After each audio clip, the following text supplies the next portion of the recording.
અમરેલી શહેરમાં નાગનાથ કોમ્પ્લેક્સને ફાયર વિભાગ દ્વારા નોટિસ પાઠવ્યા બાદ ફાયર સુવિધા ઊભી ન કરાતા આખા કોમ્પ્લેક્સને સીલ કરાયું। ફાયર ઓફિસર સહિતના વિવિધ વિભાગના અધિકારીઓ ઉપસ્થિત રહ્યા હતા।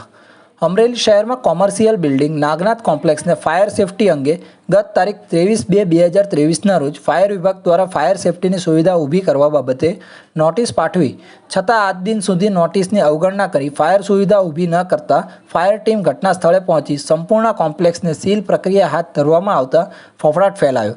આ તકે ફાયર ઓફિસર અમરેલી, નાયબ એન્જિનિયર PGVCL, મામલતદાર, police inspector, junior town planner, નગરપાલિકા સહિત વિવિધ વિભાગના અધિકારીઓ ઉપસ્થિત રહ્યા હતા।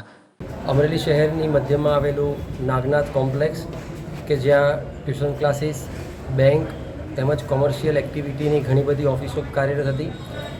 આ કોમ્પ્લેક્સની અંદર પહેલાં ફાયર સેફ્ટીની સુવિધા ઊભી કરવા બાબતે નોટિસ આપવામાં આવેલી હતી, જેનું કોઈપણ પ્રત્યુત્તર તેમજ ફાયર સેફ્ટીની સુવિધાઓ ન લગાડવાના કારણે આજરોજ આ બિલ્ડિંગ કોમ્પ્લેક્સને સીલ કરવામાં આવેલું છે।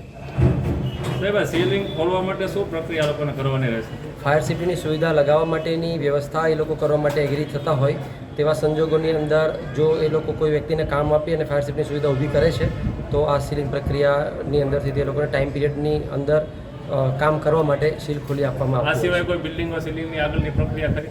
હા, હવે અમરેલી શહેરની અંદર જે જગ્યાઓ ઉપર ફાયર સેફ્ટી સર્ટિફિકેટના અભાવ વગર બિલ્ડિંગો કાર્યરત છે તેમજ જો કોઈ બિલ્ડિંગની અંદર પૂર્વે નોટિસ આપે છતાં પણ કોઈ જગ્યા પર ફાયર સેફ્ટીની સુવિધાઓ અમલીકરણમાં લેવામાં નથી આવી તેવા તમામ બિલ્ડિંગોની અંદર આ પ્રક્રિયાઓ હાથ ધરવામાં આવશે। સરકારી કચેરીઓમાં ફાયરની સુવિધા ઉપલબ્ધ નથી તે બાબતે તમામ સરકારી કર્મચારીઓ કચેરીઓ સાથે પત્ર વ્યવહાર કરી અને આ બાબતે સુવિધા ઊભી કરવા માટે ગ્રાન્ટ અંગેની અને અન્ય જે કંઈ પણ પ્રક્રિયા થતી હોય તે ઘટતી પ્રક્રિયા હાથ ધરવામાં આવે છે।